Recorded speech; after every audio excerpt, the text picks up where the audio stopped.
तो पिछली वीडियो में हमने राउट कंपोनेंट कवर किया था। इस वीडियो में हम करने वाले हैं await component cover. Await component basically क्या होता है, जैसे कि नाम ही बता रहा है इसका कि ये अवेट करेगा। अवेट मतलब क्या, ये वेट करेगा किसी चीज़ को होने के लिए। जैसे कि अपना असिंक्रोनस जावास्क्रिप्ट काम करता है ना, कि हम असिंक फंक्शन लिखते हैं और उसके अंदर अवेट डालते हैं, फिर वो अवेट वाला जो लाइन होता है वो एग्जीक्यूट करने के लिए रुकता है, वहाँ पे कंट्रोल वहाँ पे रहता है जब तक वो एग्जीक्यूट ना हो, और जब वो एग्जीक्यूट हो जाएगा तब हम आगे जाते हैं। इन शॉर्ट ब्लॉकिंग कोड बनाता है। तो अपने UI में भी इन्होंने क्या किया है, रिएक्ट ऑटो ने ये अवेट नाम का एक कंपोनेंट दे दिया है हमें। पर ये अवेट कंपोनेंट करेगा क्या, जब आपका UI एग्जीक्यूट हो रहा होगा ना, तो ये अवेट कंपोनेंट वो डेटा आने तक रुकेगा, पर बाकी सब कुछ एग्जीक्यूट होकर यूज़र को डिस्प्ले हो जाएगा।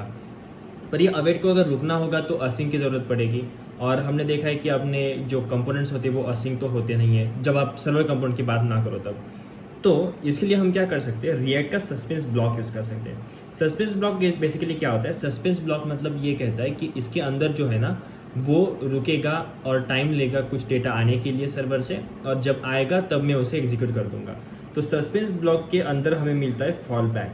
तो ये फॉल बैक क्या है, फॉल बैक इसका एट्रीब्यूट है। और फॉल बैक मतलब जब तक ये डेटा ना आए ना अंदर का जो भी है वो इसके चिल्ड्रन का, तब तक ये फॉल बैक वाली चीज़ दिखा दो। तो आप लोडर वगैरह दिखा सकते हो या फिर कुछ टेक्स्ट दिखा सकते हो कि लोड हो रहा है, ऐसे सब कुछ कर सकते हो।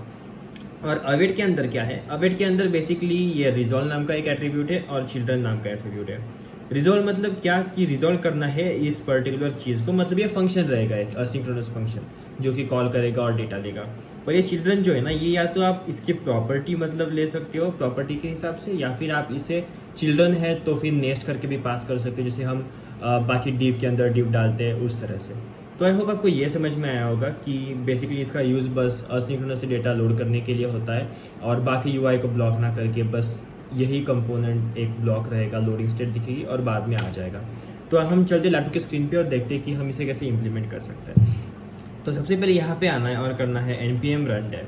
npm run dev किया तो सर्वर चल जाएगा अपना। सर्वर चल गया तो हम जाएंगे लोकल होस्ट और 5173 पर। यहाँ पे जाने के बाद क्या करना है, /app करना है, क्योंकि बेस पाथ दे दिया है हमने इसे। तो यहाँ पे आ गए तो हम एक काम करेंगे, डॉग बाय ब्रीड वाला जो कंपोनेंट ना इसे मॉडिफाई कर लेंगे। तो डॉग बाय ब्रीड पे गया मैं, और डॉग बाय ब्रीड पे जाने के बाद यहाँ पे क्या है, डॉग बाय ब्रीड का नाम, तो /app/dog/breed कोई भी दे सकते हो आप। मैं देता हूँ बीगल। तो बीगल की इमेजेस मुझे मिलने लगेंगे, मैं रिलोड करूँगा बीगल की इमेजेस आते जाएंगे। तो ये अभी तो सही से काम कर रहा है, पर हमें ये वाली चीज़ नहीं करनी। हमें क्या करना है, अवेट डाल के देखना है कि कैसे चलेगा। तो अवेट के अंदर जैसे हमें पता है कि चिल्ड्रन लगेगा, चिल्ड्रन हम इस इमेज को बना देंगे क्योंकि इसमें हम डेटा ले रहे हैं, और डेटा तो यूज़ लोडर से आ रहा है। मतलब ये जो डेटा है ये बेसिकली असिंक्रोनसली ही आ रहा है, क्योंकि यूज़ लोडर में जो लोडर कॉल हो रहा है वो असिंक्रोनस फंक्शन है। तो हम क्या करेंगे, बस यहाँ पे अवेट डाल देंगे। अवेट यहाँ पे डाल दिया और अवेट का चिल्ड्रन बना देंगे इस इमेज को। पर एक कैच है कि इसका चिल्ड्रन डायरेक्टली नहीं बना सकते।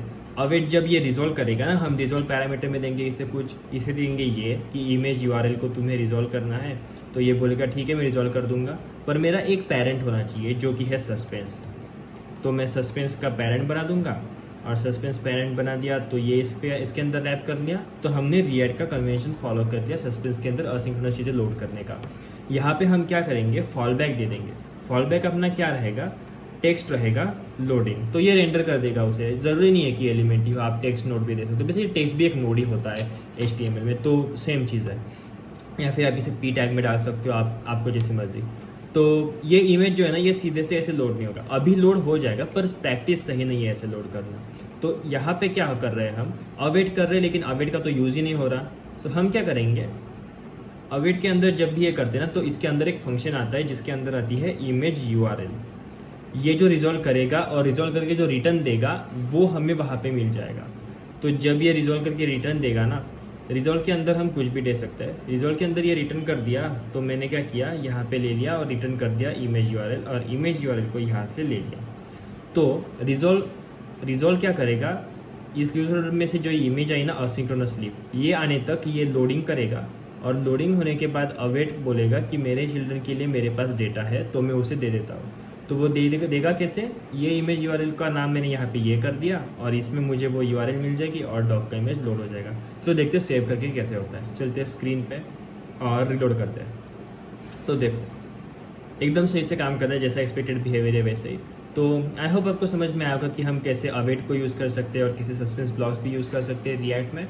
और रिएक्ट ऑर्डर का अवेट यूज़ करके हम कैसे नॉन ब्लॉकिंग कोड लिख सकते हैं ताकि बाकी यूआई दिख जाए पर ये जो यूआई है ये ब्लॉक्ड रहे अपना डेटा आने तक। तो मिलते किसी अगले वीडियो, तब तक के लिए थैंक यू, बाय बाय।